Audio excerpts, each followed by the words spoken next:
صبح از خواب بیدار بشید. و سعی میکنم همیشه یه پلانی برای برنامه‌ریزی روزانه‌ام داشته باشم، رژیم غذاییمو بتونم دقت بکنم، چون رژیم غذایی I have 1K subs. خیلی روی Wait a minute. سالم باشیم. Is it because زندگیمون رو ادامه بدیم کوچولو حرف بزنم و بگم که موافقین با من از تجربیات از اونجایی که میدونم خیلی از آدم دوست داشتن 6 و 27 که الان 27 فقط تموم شنونده کردم، وارد باشن 28 شدم. خب و انجام ولی ندن 27 کاری سالمه. رو. میخوام بهتون بگم چقدر جذاب. شما بریم با هم صحبت کنیم در موردش. شما الان من نیستید، شما گذشته منید که فقط من میشنیدم سعی گفتم کردم چقدر کلاس خوب، گویندگی ولی انجام نمیدادم. سعی کردم چرا؟ توی به خودم میگفتم خب من که نقاط نمیتونم از پس قوتم و این نقاط بر بیام. ضعفم من که فکر بکنم و شاید به اندازه از خیلیای یک دیگه اونقدر کوچ مصمم نباشم کوچ برای فردی اینکه کارهامو و برم اومدم جلو. چیکار کردم، ایشون من خیلی یک به من روز کمک کرد و بهم یاد داد میگن چراغ چجوری زندگی رو وقتی یک جای خودم تنگنایی رو میفتی و روشن میشه اطرافم رو و یک افسردگی هر میگی، چیزی که یک در چیزی واقع میشه در و بیرون شما اتفاق میفهمین میفته که و آدم‌ها چقدر چه باید مدلی هستن روی و خیلی لایف چیزهای استایلت دیگه سرمایه گذاری کنی. با من در میون و من این رو فهمیدم. میخوام بهتون من کم کم یاد گرفتم و مسیرم رو ادامه دادم. این یکی از کارهایی بود که توی 26 انجام دادم و خیلی راضی بودم ازش. دومین چیزی که من از 18 سالگی شروع کردم کتاب خوندن بود. کتاب خوندن یکی از قشنگترین کارهایی بود که من خیلی سالگی واقعا هیچ علاقه نداشتم. ولی واقعا میتونم بگم 25, 24 و 26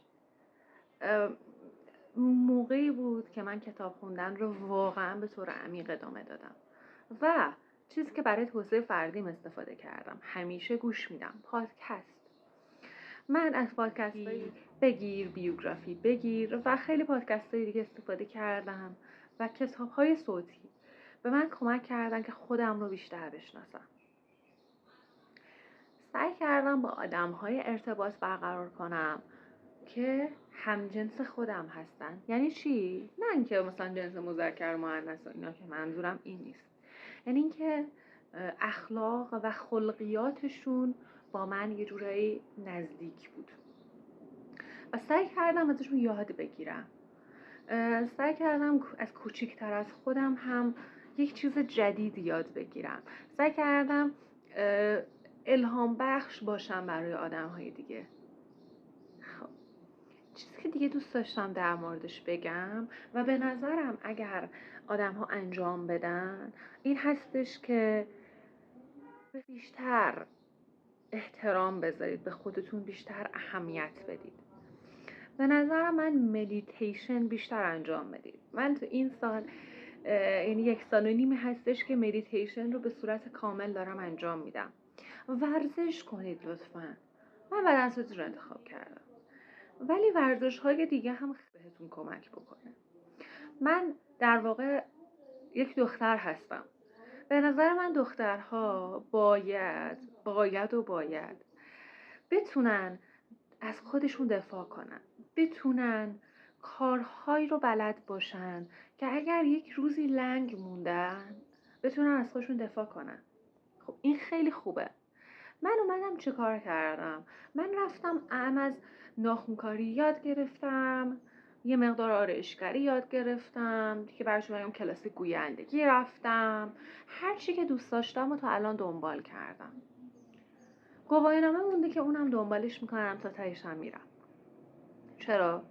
چون من به این دنیا اومدم، میخوام بهتون بگم که شما هم به این دنیا اومدین، باید انقدر خودتون رو دوست داشته باشین که به خاطر خودتون و به خاطر ارزشی که دارین هر کاری رو که دوست دارین انجام بدید. نه هر کاری هم که دوست دارید، کارهایی که براتون مفید باشه، کارهایی که ازشون میترسیدید ولی ترس خودتون رو باید با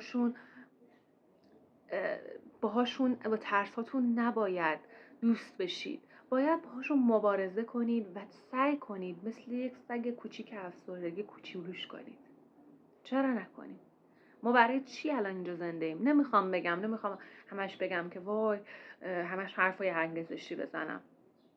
نه، ولی واقعا اگر یک دختر به نظر من تلاش نکنه، بشینه یه گوشه و بگه من هیچی بلد نیستم، دروغ گفته به خودش.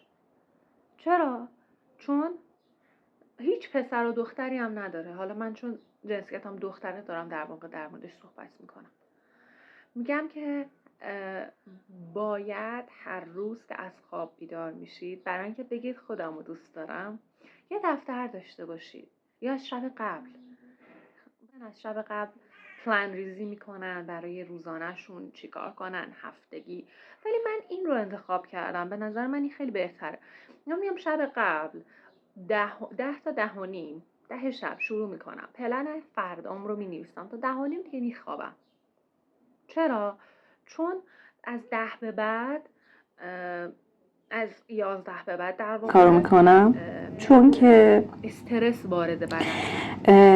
من از یک مشاورم و یک تحقیقات خیلی کوچیکی کردم، متوجه شدم که از ساعت 11 تا یک هورمونی در بدن تولید میشه که این هورمون بهتره که ما برای اینکه این هورمون تولید نشه به خواب بریم. یعنی کارامون رو تا 10:30 انجام بدیم، یه برنامه‌ای برای خودمون بنویسیم که من همیشه این کارو میکنم، گاهی اوقاتم یادم میره، حالا نگیم که من همیشه همون ضبطم. و یه چیز دیگه هم که میخواستم بهتون بگم و یادم نره، این که من هم مثل همه وسواس و افسردگی رو در یه مدتی در زندگیم تجربه کردم و متوجه شدم که زندگی واقعاً یه مرگ، یه زندگی، یعنی اینا با هم باید باشن. چرا؟ اگر هر جفتشون رو کتمان کنیم، بگیم که نیست، الکی گفتیم به خودمون. خب پس هر جفتشون رو با هم در یه مقیاس بذاریم به نظرم. ولی زندگی کردن رو انتخاب کنید. میخوام اینجا یه تیربونی باشه که به دخترایی که همسن خودم من یه کوچیک دارن بگم که بیاین با هم دوباره شروع کنیم، هیچ ایرادی نداره. هممون شکست هایی توی زندگیمون داشتیم و داریم، پس بیاین با هم بریم جلو. من افسردگی رو تجربه کردم، من وسواس رو تجربه کردم، ولی میدونید چی کار کردم؟ روزی که به خودم اومدم فهمیدم من چرا استعدادامو فراموش کردم، چرا من یادم رفته من کیم. هر چیزی هم که باشم، هر مدلی هم که باشم، من انسانم. باید زندگیمو ادامه بدم، باید برای اینکه باشم تو این دنیا تلاش کنم، باید سختی‌ها و شادی‌ها رو باهاش بپذیرم. زندگی به نظر من یه زندگی یک مرگه. میدونید اصلا نباید از مرگ بترسیم، چرا اگر زندگی نکنیم مرگ زودتر میاد. هر جفتش رو باید به تناسب همدیگه دوست داشته باشیم. خب پس شاد باشیم و هر روزتون از اینجا من رو دنبال کردیم. اینجا کانال ستاره هستم. خدا نگهدار.